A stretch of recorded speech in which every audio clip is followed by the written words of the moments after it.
long to post another video, but I finally got some questions from some of my viewers, and I can answer them now. So here is the video, Q&A part 2. Alright, Sherry wanted to know, what do the meds do to help? The medication that I take is, it helps me not go into a panic attack. I think it kind of suppresses the adrenaline or reduces the adrenaline. Not 100% sure. I have not asked the doctor about that, but I think that's what it is, because if I'm not on the medication and I have on the verge of having a panic attack, I'll go ahead and panic. But if I am on the medication, I'll feel the panicky, I have a panicky feeling. I have a panicky feeling, and I won't panic though. It'll kind of suppress itself or something like that. All right. She also wanted to know, why can't they give me, she said her question was, why can't they give you one to help you go out? Give you someone to help you go out. I'll answer that later, because it goes with another question from another viewer. If I suspected this in a loved one, or if they are diagnosed with this, how do family members and friends go about showing support? I would say to show your support to your family and friends, or anybody you know that has agoraphobia or anxiety. I would say is just be there for them. You know what I'm saying? Some people, like myself, I need to speak with someone to calm down from my panic attack, but others just need a quiet place. They need a focal point. I'm still learning my triggers, but I think I'm getting them. Just pretty much support them. Don't try to pressure them. If they can't go out, let it be their decision.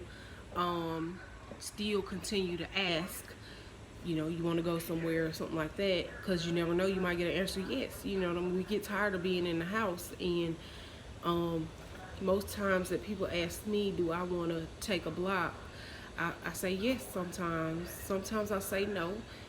It is more often that I say no than yes, but I do say yes, and they're supportive. They let me tell them where to turn, the car, which way to go, and all that, and that makes me a little bit more comfortable and less nervous. Her next question was, how come you can't get home therapy? Okay, Mississippi does not have a program for that. The only program that I know of that they have for a therapist or a psychiatrist to come out to your home is a program that they dedicate solely to people schizophrenic, or people who are a danger to go into the office. From my understanding of what they told me, they get a federal grant, and the federal grant does not cover agoraphobia, so they couldn't come out. That's what it is. All right, Jackie and her daughter had some questions, and it said, did something happen before this started?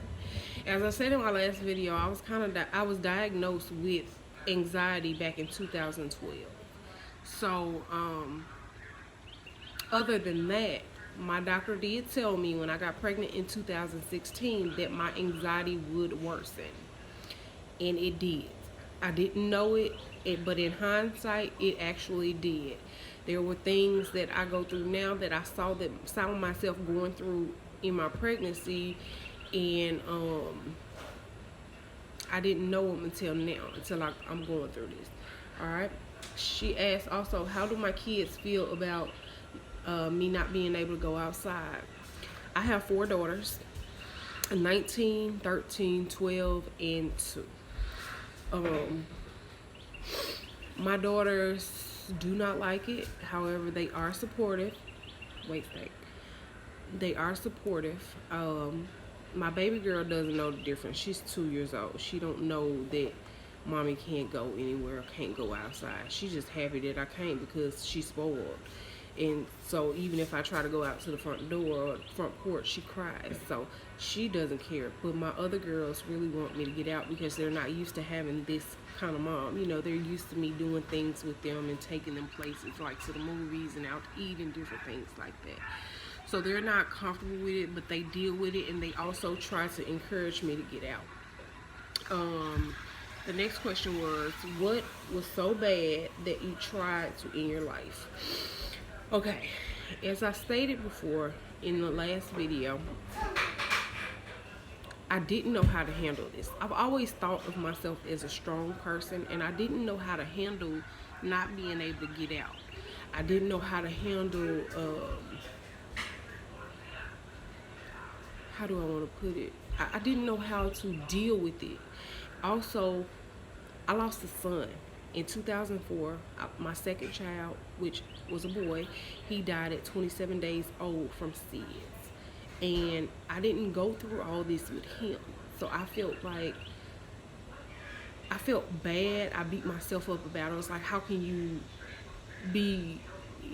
not feel this way when your son passed, but you feel this way now that you done had another baby? And you know, I just didn't know how to deal, and I felt really bad that I didn't go through this when I lost my son, opposed to going through it when nothing really was going on, you know. So I think that's what took a toll on me. But while I was in the hospital, God spoke to me. He was like, you can still do things that you were already doing. You just cannot do them outside the home. So I could still order food. I could still you know, shop online and stuff like that. I had to realize that I could still do many more things, and this won't last forever. And this may be my test for a great testimony. That's how I look at it. Her next question was, I'm glad it was a fail on your attempt. Well, that wasn't a question, but her statement to the last question was she was glad that it was a fail on an attempt for me to end. Okay. Her next question was, her and her daughter made these questions. Is there anything someone can do to help you? The thing that you could do to help someone that's going through agoraphobia or anxiety, like I said once before, is to make sure they have help. If they can't get out like I can't, there is an app that I use. This is not a paid advertisement, but this is an app I actually use to see a psychiatrist, to get my meds and all that. They also do therapy appointments, but Doctor on Demand is a good app to use if you can't get out and go to the doctor. They also do, they also have physicians, like family care physicians on that app as well. But just be supportive. Make sure that they have psychiatric care, so that their mental health can try to improve. Make sure that you are there for them, because it's a lot of times where somebody will tell me no, which I don't hear no often, but it's certain times where people tell me no about certain things, and I just get down and depressed. But I have to think about it. What am I getting down and depressed for? You know what I'm saying? They don't always tell me no, so I have to kind of pick myself up. But support is the number one thing that you could do to help someone. She asked also, is there anything we can do if we notice signs? I would say if you know the signs of your family member developing agoraphobia or anxiety, some of the symptoms, everybody don't have the same ones, but some of the symptoms are like a rapid heartbeat, a little chest pain. They might describe that they have like a warm sensation going through their body. That's anxiety. Agoraphobia would be like you invite them somewhere and they're like, nah, I don't want to go. You know what I'm saying? Or I don't feel like it. Like always telling you no. I would say for those people that do that, please try to push yourself to get out. Don't get as bad as I am. I feel like if I had to continue to working through it when this first started for me, instead of avoiding going out, then I feel like I probably would have done a little bit better, and I would at least be able to go to the doctor right now, and I can't. So I would say if you notice signs, get them help immediately. Just call your doctor. You can call your physician, or you can call your local mental health and tell them what's going on with your family member or friend, and let them know that you need somebody to be seen right away. Also, if you can't get anyone or appointment in time, you feel like you can't get an appointment that's close enough, schedule a doctor on demand appointment. You can do that.